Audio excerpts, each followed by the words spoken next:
হবে আলহামদুলিল্লাহ। কারণ আসলে আজকে আলহামদুলিল্লাহ বলার আসল দিন।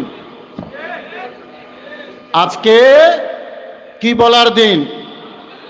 আওয়াজ দেন, বলেন আলহামদুলিল্লাহ কি জন্য বলে? সবাই বলেন না, আরো জোরে বলতে হবে। আলহামদুলিল্লাহ কি জন্য বলে?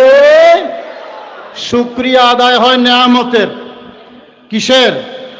আওয়াজ দেন, শুকরিয়া কিসের হয়?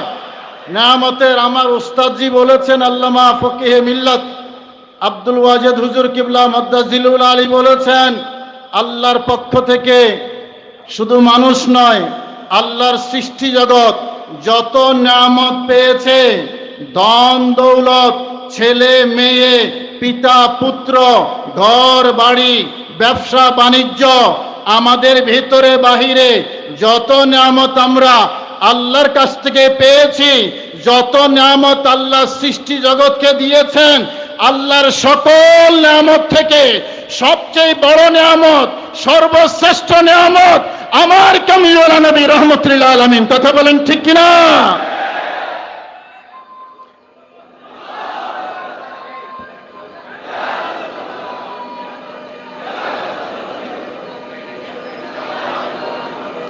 এই আমার নবী থেকে বড় নেয়ামত আর, আওয়াজ দিতে হবে, বড় নেয়ামত আর নাই।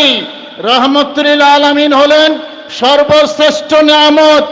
জগৎ বিখ্যাত মুহাদ্দিস, পৃথিবীর ইতিহাসে হাতে গোনা কয়েকজন মুহাদ্দিসের মধ্যে একজন ইমাম ইবনে হাজার আসকালানী, যারা ঈদে মিলাদুন্নবী পায় না, ঈদে মিলাদুন্নবী দেখে না, ঈদে মিলাদুন্নবীর কনসেপ্ট বুঝে না, তাদেরকে আজ থেকে প্রায় 1000 বছর আগে তিনি বলে দিয়েছেন, এ দুনিয়ার মানুষ দেখো, আমার কামলিওয়ালা নবী রহমতুল্লাহ আলামিন পৃথিবীতে শুভাগমন করেছেন। এটা হলো সবচেয়ে বড় নেয়ামত। ওয়া আইয়ু নিয়ামাতিন আযামু মিনান নিয়ামাতি বিবুরুজ হাযান নবী আল্লাযী হুয়া নবিয়ুর রাহমা। আমার কামলিওয়ালা নবী পৃথিবীতে এসেছেন, নবীর আগমন থেকে বড় নিয়ামত আমাদের জন্য দ্বিতীয়টা নাই, নাই, নাই। যারা বলেন না সুবহানাল্লাহ।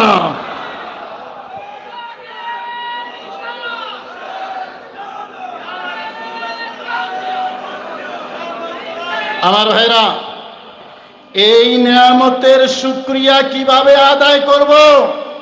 আমাদেরকে যদি 1000 লক্ষ বছর হায়াত দেওয়া হয়, আমার দয়াল নবীর নিয়ামতের শুকরিয়া আদায় হবে? আওয়াজ দিয়ে বলতে হবে, আদায় হবে। আমার ভাইরা, তারপরেও ভালো করে উত্তম পদ্ধতিতে কিভাবে এই নিয়ামতের শুকরিয়া আদায় করা যায়, এই শিক্ষাটা দিয়েছেন যিনি, তিনি জামানার গোস, জুলুসের প্রতিষ্ঠাতা, এই মাদ্রাসার প্রতিষ্ঠাতা, আলে রাসূল আল্লামা সৈয়দ মুহাম্মদ তৈয়ব শাহ রহমতুল্লাহ আলাইহি। কথা বলেন ঠিক কিনা? তিনি আমাদেরকে শিক্ষা দিয়েছেন যে কিভাবে আল্লাহর। আমার ভাইরা, আজকে ঢাকার জুলুস আপনারা যারা শুরু থেকে শেষ পর্যন্ত দেখেছেন, এই যাবৎকালে যত জুলুস ঢাকায় হয়েছে, এত বড় জুলুস আর হয় নাই। ঠিক কিনা বাজান? জুলুস যখন মাত্র এই বিহারি ক্যাম্প পার হইছে যাওয়ার জন্য, ততক্ষণে মাদ্রাসার মাঠ, মসজিদ নিচতলা, দোতলা, তিনতলা ভরে গেছে। আমার কথা বুঝতেছেন? তাহলে এই যে নবীর জুলুস, লক্ষ লক্ষ মানুষ এই যে জুলুসের মধ্যে এসেছে, তো এসব হুজুর কেবলা শিক্ষা দিলেন যে দেখো, আমার নবী যেমন বড়, নবীর জুলুসও হবে বড়। কথা বলেন ঠিক কিনা? ইয়া আইয়ুহাল্লাযীনা আমানু সাল্লু আলাইহি ওয়া সাল্লিমু তাসলিমা। সিলেবাস ভিন্ন ভিন্ন থাকে, কারো সিলেবাস, সবার সিলেবাস এক হয় না। আমার আল্লাহ ইমানদারকে স্পেশাল সিলেবাস দিয়েছেন যে দরুদ শরীফ পড়বে নবীর গান গাইবে, নবীর শান গাইবে, নবীর আজমত বর্ণনা করবে, নবীর কথা বলবে, নবীর আলোচনা করবে। সবার সিলেবাস নয়, এটা হলো শুধুমাত্র ঈমানদার মুসলমানের সিলেবাস। কথা বলেন ঠিক কিনা? সেই জন্য জুলুসে কারা আসে? ঈমানদার আসে। নবীর কথা কারা বলে? বলেন না, আরো জোরে বলেন, কারা বলে? সবাই কিন্তু নবীর কথা বলতে, আওয়াজ দেন, নবীর কথা বলতে পারে না। আরবের মধ্যে মক্কা নগরীতে আবু জেহেলের জন্ম হয়েছে, আবু বকরের জন্ম হয়েছে। আমি বলতে চাই, আবু বকর আর আবু জেহেল এক নাকি? আওয়াজ দেন, এক নাকি? একই গ্রামের মানুষ, একই মহল্লার মানুষ। একজন আবু বকর, আরেকজন আবু জেহেল। কারণ কি? একজনের কাছে নবী আছে, আরেকজনের কাছে নবী নাই। যার কাছে নবী আছে তিনি আবু বকর সিদ্দিক, যার কাছে নবী নাই সে আবু জেহেল। আর নবীর কথা বলার জন্য এটাও তো নসিব লাগে, সবার নসিবে হয় না। কথা বলেন ঠিক কিনা?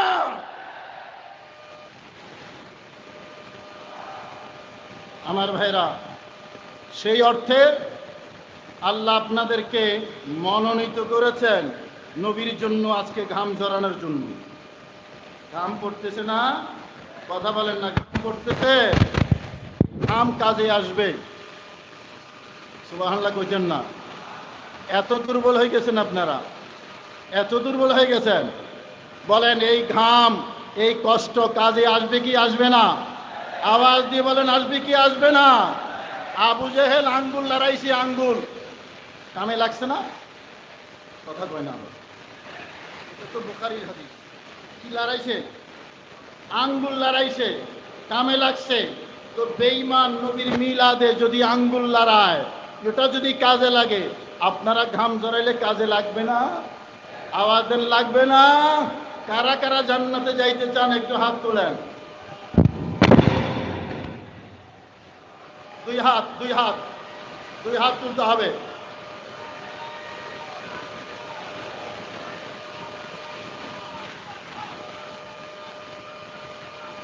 মাশাআল্লাহ। আমি যে কথাটা বলতে চাই, নবীর জন্য যেটা করবেন সেটাই কামে লাগবে। নবীর জন্য যেটা করবেন সেটাই কাজে লাগবে, মনে রাখবেন। নবীর জন্য ঘাম ঝরাইলেন, সেটা কাজে লাগবে। কষ্ট করলেন, সেটা কাজে লাগবে। হাঁটলেন, সেটা কাজে লাগবে। দাঁড়াইলেন, সেটা কাজে লাগবে। বসলেন, সেটা কাজে লাগবে। দেখলেন, সেটা কাজে লাগবে। নবীকে স্মরণ করলেন, সেটাই কাজে লাগবে। আমার কামলিওয়ালা নবী রাহমাতুল আলামিনের জন্য যে যেটা করবে, ঈমানদার মুসলমান, আমার আল্লাহ এক টাকাও বরবাদ করবেন না। প্রত্যেকটার হিসাব কামলিওয়ালা নবীর উসিলায় কিয়ামতের দিন আপনারা পাবেন ইনশাআল্লাহ। আমার ভাইরা, আল্লামা তৈয়ব শাহ হুজুর কিবলা রহমাতুল্লাহ আলাইহি আমাদেরকে কি দিয়ে গেলেন সেটা আমরা এত বছর পরে বুঝতেছি। ঠিক কিনা ভাইরা আমার? শুকরিয়া আদায় করার জন্য নসিব লাগে, শুকরিয়া আদায় করার জন্য তরিকা লাগে, শুকরিয়া আদায় করার জন্য নসিব লাগে, শুকরিয়া আদায় করার জন্য কপাল লাগে। যাদের কপাল ভালো তারা নবীকে পাইয়া শুকরিয়া আদায় করতে জানে। ঠিক কিনা বাবা? আর যাদের নসিব খারাপ তারা শুকরিয়া আদায় করতে পারে না, এটা তাদের নসিবে নাই। আমার ভাইয়েরা, আলা হযরত লিখেছেন, কান জিধর লাগাইয়ে তেরি হি দাস্তানে হয়। শুধু বাংলাদেশ নয়, শুধু ঢাকা নয়, শুধু চট্টগ্রাম নয়, শুধু হিন্দুস্তান নয়, শুধু পাকিস্তান নয়, শুধু আফগানিস্তান নয়, আমার কামলিওয়ালা নবীর শান মানের আলোচনা প্রতিটা দেশে দেশে হয়, প্রতিটা জায়গায় জায়গায় হয়, প্রতিটা মহল্লায় মহল্লায় হয়। প্রত্যেক সৃষ্টির হৃদয়ে মুখে আমার কামলিওয়ালা নবীর নাম, জমিনে আমার নবীর নাম, আসমানে আমার নবীর নাম। আরে নাই কোথায় যেখানে আমার নবী নাই? আমার নবীর শান আমার আল্লাহ কুল কায়নাতের মধ্যে দিয়েছেন।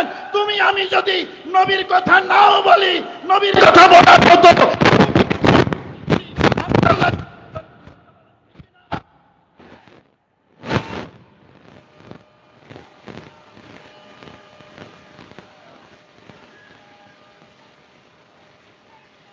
সেই জন্য বললাম এটা নসিব লাগে। কি লাগে?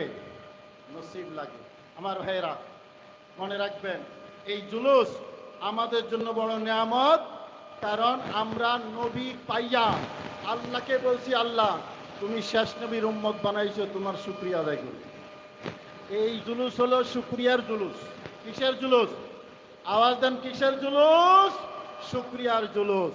আল্লাহ যে আমাদেরকে মনোনীত করেছেন, আমরা আল্লাহর দরবারে শুকরিয়া আদায় করি। আরেকটা কথা বলে শেষ করব।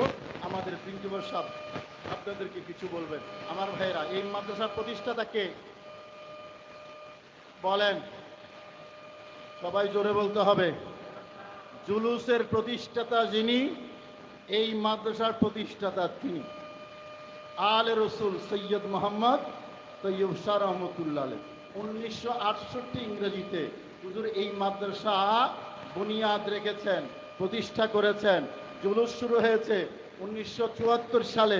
তার মানে হুজুর কেবলা জুলুস দেওয়ার আগে, জুলুস শুরু করার আগে মাদ্রাসা প্রতিষ্ঠা করেছেন। আজকে মাদ্রাসার মাঠে বসে আপনারা জুলুস পালন করতেছেন। বোঝা গেল আমাদের জুলুসও লাগবে, মাদ্রাসাও লাগবে। হুজুর কেবলা আপনার বেলায়েত নজরে দেখলেন, জুলুস পালন করার পরে